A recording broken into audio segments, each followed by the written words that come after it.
Hey everyone, welcome back to my channel. कैसे हो आप सब लोग? आई होप आप सब अच्छे होंगे एंड मैं भी अच्छी हूँ गाइज। आज हम लेके आए रिया वाली 11-11 वाली कहानी का पार्ट 2। फर्स्ट पार्ट में एंडिंग में था, अब तुम्हारी बारी है। तो गाइज अभी हम स्टार्ट करते हैं पार्ट 2। सुबह होते ही रिया की माँ उसके कमरे में पहुंची और कमरे की खिड़कियां खुली थी। पर्दे हवा के साथ हिल रहे थे। गाइज हवा तो इधर भी बहुत आ रही है, मुझे भी डर लग रहा है। बिस्तर पर रिया का फोन पड़ा था, लेकिन रिया वहाँ नहीं थी। तो कहाँ थी गाइज? उसकी माँ ने घबराकर पूरे कमरे में देखा। रिया रिया रिया, कोई जवाब नहीं आया। उन्होंने फोन उठाया। स्क्रीन पर एक नोटिफिकेशन था, 11-11, और उसके नीचे लिखा था, इस बार तुम्हारी बारी। गाइज ये क्या हो रहा है रिया की मम्मी के साथ में? गाइज रिया की माँ के हाथ कांपने लगे। उन्होंने तुरंत रिया के पिताजी को बुलाया। घर के सभी लोग रिया को ढूंढने लगे। कमरा, छत, आंगन, हर जगह देख लिया, लेकिन रिया कहीं भी नहीं थी। तभी उसकी माँ की नजर खिड़की के पास पड़ी। वहाँ फर्श पर कुछ लिखा हुआ था, बहुत हल्के अक्षरों में। वो गई नहीं है तो कहाँ है गाइस? नीचे दूसरी लाइन थी, उसे बुलाया गया है।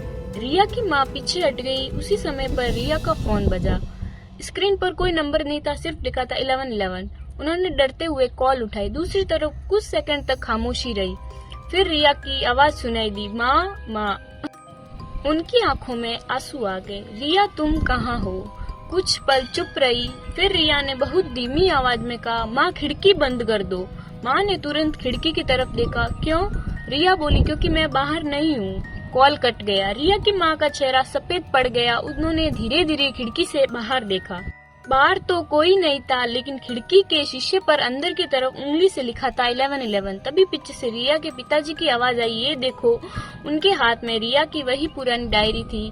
डायरी का आखिरी पन्ना खुला हुआ था। उस पर सिर्फ 3 नाम लिखे थे, रिया, माँ और एक तीसरा नाम, जिसे देखकर दोनों चौंक गए। गाइस वो तीसरा नाम क्या था? गेस करो आप लोग, क्योंकि वो नाम उनके परिवार में किसी का भी नहीं था। उसके नीचे लिखा था, पहली बार रिया, दूसरी बार माँ, तीसरी बार क्या था गाइस? तीसरी बार कुछ नहीं था, डैश डैश था। आगे की जगह खाली थी पूरी। रिया की माँ ने कांपते हुए पूछा, ये तीसरी बार किसकी बारी है? तभी घर की सारी घड़ियां एक साथ रुक गई। समय था 11-11 और रिया के फोन पर एक नया मैसेज आया, तीसरी बार चुनने का फैसला तुम्हारा होगा। उसके नीचे एक और लाइन थी, रिया अगर रिया वापस चाहिए तो 11:11 पर अकेले आना। रिया की माँ ने फोन कसकर पकड़ लिया, लेकिन उन्हें पता नहीं था कि उसी समय शहर से बहुत दूर एक सुनसान कमरे में रिया अपनी आंखें खोल चुकी थी। गाइस ये क्या हो रहा है? उसके सामने एक घड़ी थी। घड़ी में समय था 11:10 और ठीक उसके सामने एक फोन रखा था। फोन की स्क्रीन पर लिखा था, 1 मिनट बाकी है। रिया ने डरते हुए पूछा, तुम मुझे यहाँ क्यों लाए हो? अंधेरे से आवाज आई, क्योंकि 11-11 का खेल तुम्हारे साथ शुरू नहीं हुआ था। रिया ने पूछा, तो किसके साथ हुआ था? आवाज कुछ पल चुप रही, फिर बोली, तुम्हारी माँ के साथ। रिया की आंखें फैल गई और घड़ी ने 11-11 बजा दिए। उसी पल रिया की माँ के फोन पर एक आखिरी मैसेज आया, अब सच जानने का समय आ गया है।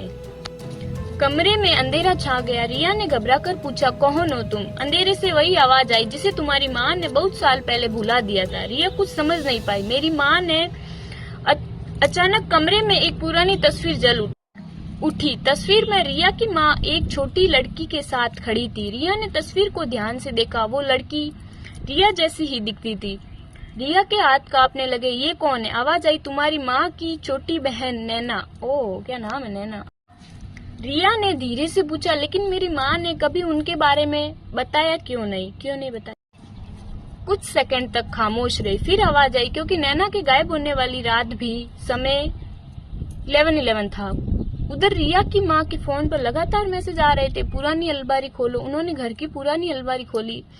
अंदर एक छोटा सा डिब्बा था। डिब्बे में एक पुराना फोन और एक कागज रखा था। कागज पर लिखा था, अगर कभी 11-11 वाला मैसेज वापस आए तो समझ जाना कि कहानी खत्म नहीं हुई। रिया की माँ की आंखों में आंसू आ गए। उनको सब याद आने लगा। सालों पहले नैना के गायब होने की रात नैना को भी ठीक 11-11 पर एक मैसेज आया था। उस मैसेज में लिखा था, इस बार तुम्हारी बारी। उस रात नैना घर से बाहर गई और फिर कभी वापस नहीं आई। रिया की माँ ने कांपते हुए पुराना फोन चालू किया। फोन में सिर्फ एक वीडियो था।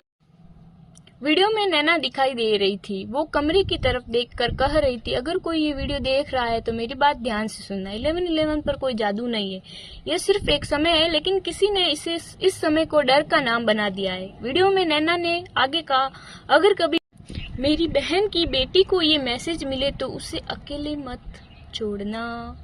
वीडियो अचानक बंद हो गया। रिया की माँ समझ गई रिया खतरे में थी। उन्होंने तुरंत उस कागज का पता ढूंढना शुरू किया जहाँ से आखिरी मैसेज आया था। उधर रिया को कमरे में एक दरवाजा दिखाई दिया। वो दरवाजा कुछ देर पहले वहाँ नहीं था। उसने धीरे से दरवाजा खोला। दूसरी तरफ एक छोटा सा कमरा था। दीवार पर बहुत सारी घड़ियां लगी थी और हर समय में 1111 था। कमरे के बीच में एक कुर्सी थी। कुर्सी पर एक पुराना मोबाइल रखा था। रिया ने फोन उठाया। स्क्रीन पर आखिरी वीडियो था। वीडियो में नैना थी। रिया ने वीडियो चलाया। नैना बोली, रिया अगर तुम ये देख रही हो तो इसका मतलब कि तुम यहाँ तक पहुँच चुकी हो।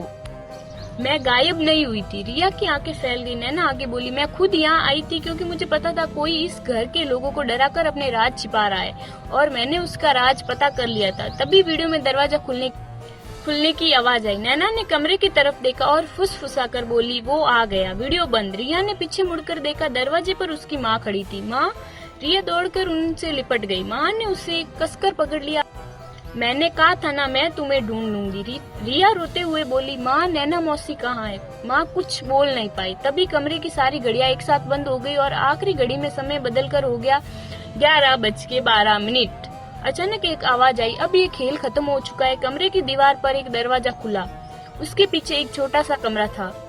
वह पुराने कागज और फोन तस्वीरें पड़ी थी। सारी चीजों से पता चल रहा था कि कोई सालों से लोगों को 1111 के मैसेज भेजकर डराता रहा। रिया की माँ ने पुलिस को बुलाया। कुछ ही देर में उस जगह की तलाश शुरू हो गई। उन्हें वहाँ नैना भी मिली। वो जीवित थी। सालों से उसने खुद को छिपा कर रखा था क्योंकि उसे डर था कि जिसने ये सब शुरू किया था वो उसे फिर से ढूंढ लेगा। नैना ने रिया की माँ से कहा, मुझे माफ कर देना, मैं तुम्हें सब बताना चाहती थी लेकिन डर गई थी। रिया ने नैना को देखकर कहा, तो ये सारे 1111 वाले मैसेज क्या है? नैना ने सिर हिलाया। हाँ, लेकिन आखिरी कुछ मैसेज मैंने नहीं भेजे थे। रिया और उसकी माँ एक दूसरे को देखने लगे। तो फिर कौन भेज रहा था? नैना धीरे से बोली, ये तो सबसे बड़ा सवाल है। तभी रिया का फोन बजा। तीनों चौंक गए। स्क्रीन पर कोई नंबर नहीं था, सिर्फ एक मैसेज था, कहानी खत्म, समझ ली। उसके नीचे दूसरा मैसेज आया, 1111 फिर आएगा। रिया ने फोन बंद कर दिया, लेकिन उसकी माँ ने इस बार डरने के बजाय मुस्कुराकर कहा, अब नहीं। उन्होंने फोन टेबल पर रखा, घड़ी की तरफ देखा। समय था 11:13। उस रात के बाद किसी को कोई 1111 वाला मैसेज नहीं आया, कम से कम कुछ समय तक, क्योंकि कई महीनों बाद रिया के फोन में एक नया नंबर सेव हुआ दिखाई दिया।